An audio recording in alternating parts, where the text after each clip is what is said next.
situation entirely by back throwing them.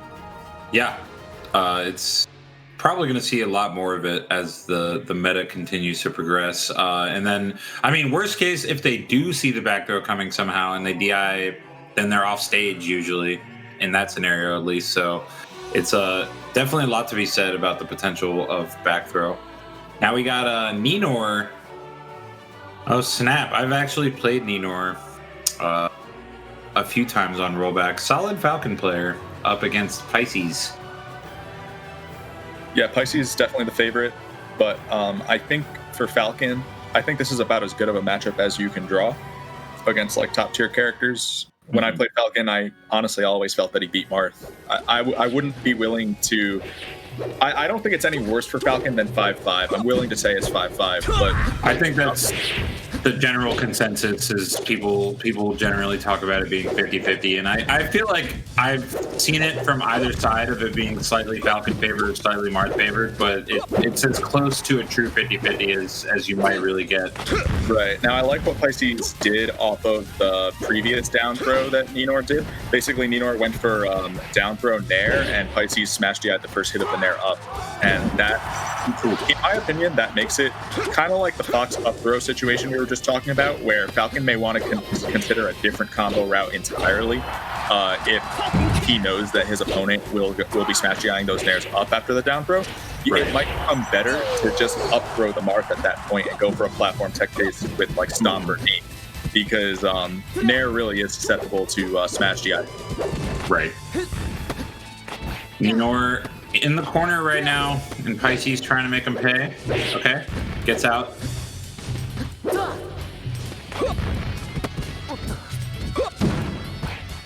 That's what Marth has to be worried about, is that Stomp.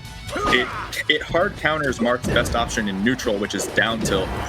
That's like very nice by Neenor, but that's like why I think Falcon is good in this matchup, because Marth's down tilt is normally such a safe move, but Falcon can hard punish that with a Stomp call out, and then he can take a stock off of that call out. Right. Yeah, Neenor doing very solid so far. I'm pretty unfamiliar with Pisces, so I don't know like his track record or anything against Falcon, but certainly looks like Neenor's doing great. Yeah, Neenor's punish game has been incredibly solid. Granted, I think it's pretty easy to have a good punish game on Marth with Captain Falcon. Yeah, like I think he has an easier time than, let's say, Fox, for example, because up air is just so good at juggling him, and both the down throw and the up throw easily lead into neutral airs or up airs. String into each other. But just like that, Marth's edge guard game is so free on Captain Falcon as well. Yeah, it's definitely just like the edge guard versus the on-stage punish, which Falcon has the on-stage punish in spades, but Marth, if he gets you off stage, can kill you pretty much immediately. Yeah, like Neenor is actually lucky to still be alive on this last stock, because he survived basically 50-50 for his death after Marth forward throwed him off the stage. Falcon doesn't have very good options to make back from that. Right. Yeah, right here. Oh, okay, so that one he actually was still able to grab the ledge. Okay, up throw, knee. Oh, and Neenor overextending, but luckily for him, he's not dead somehow.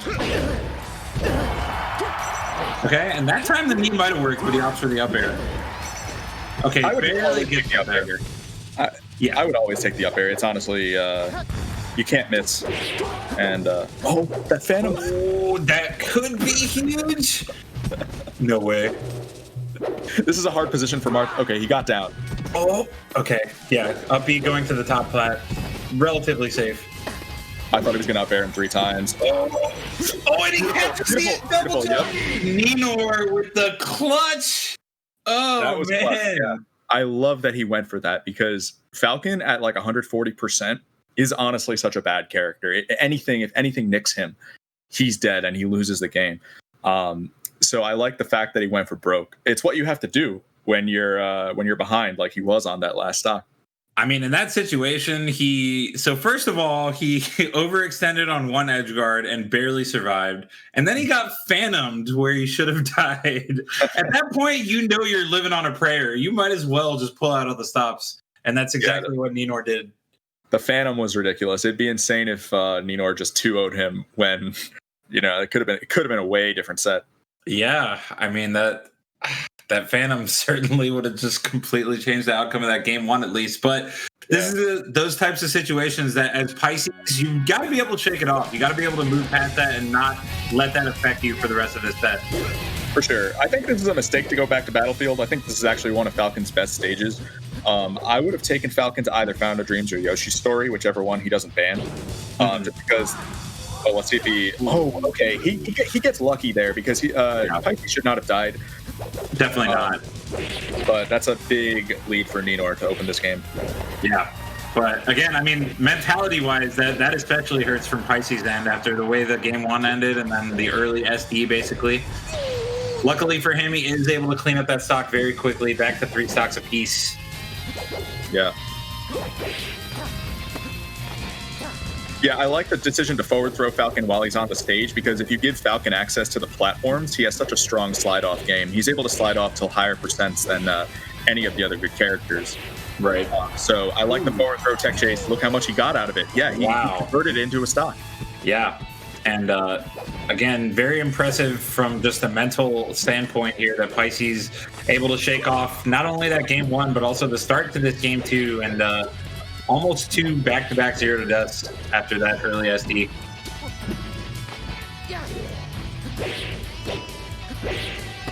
Oh man, he's just cooking now. Juggling Neenor left and right. But again, we saw the way the last game ended. This is far from over. Absolutely. Let's see if he can close this stock out. Yes, I love that. Yeah, as soon as Marth side Bs, don't let him back, because he is vulnerable for so long. And you got to have the balls to just go all in as the right. Yep, nice recovery with that reverse up B. Living for now, trying to find an opening, gets one. Yeah, he manages to find an opening out of the corner as Falcon. Falcon, honestly, one of the worst characters when he's cornered because he doesn't have much of a ledge game. He can't really cheat like Fox can. Fox can basically, Fox can just let the ledge dash back on. Yeah, but that's what I was talking about, is the Wheel of Fortune. 3-4 up airs and Marth is dead. Yeah, so, especially if you catch that double jump as we just saw. Yep. But here we have Pisces opting for the ground floor tech chases again, which I agree with. Falcon is really bad at waking up from a tech chase. Yeah, Pisces, a little bit of a miscue on the edge guard, giving Neenor another shot at life here, but he should be able to clean this one. Yeah. Uh-oh. The fade back. Neenor, don't give Neenor a shot. Uh-oh. He needs to push it. Oh, he's letting it back from the corner for free. That's a big mistake, honestly, but we'll see if Neenor can capitalize. This could this could be it. Oh, yeah, if he had done a stomp, that might have actually been the game right there. Yeah, it would have. Oh, man. Is anyone's game? Up throw, Nini. That's going to do it. Neenor with another last stock comeback. Oh, my goodness. You give Neenor an inch, he'll take it a mile, man. That's what happened both those games. Yeah. Whew. Definitely take a look at these Red Bull replays of one of the hypest sets we've seen all day. Yeah, that one had a lot of highlights. Let's see what we've got. Okay, yeah, that needed to be a sweet spot up B. You're just going to die right away if you miss that one. Yeah. Honestly, this was an interesting set where it almost felt like Pisces was the better player. It's just that he made too many flubs, and Neenor took advantage of every opportunity that was given to him. You know what I mean? I think I agree with that, because it did feel like Neenor didn't necessarily create some of these openings. It felt like Pisces kind of handed them to him on a silver platter, and Pisces not being able to capitalize on quite a lot of these punishes, or edge guards especially, were ultimately what did him in. I think another mistake on Pisces' end was letting Falcon back from the corner way too easily, because Falcon, when he's cornered, something that a lot of the top tiers can do, Fox and Falco, is they can basically cheat. They can just go to the ledge and then ledge dash on stage, and they can command such a large amount of the corner of the stage, because now they have Gallant, and you have to respect that. Falcon doesn't do that nearly as well. So when he's cornered, it's more like a traditional fighting game. He's actually cornered. And it's a very bad spot for him to be in, I think, especially against Marth. It felt like Pisces did not push that corner advantage nearly as much as he could have. Yeah, I think that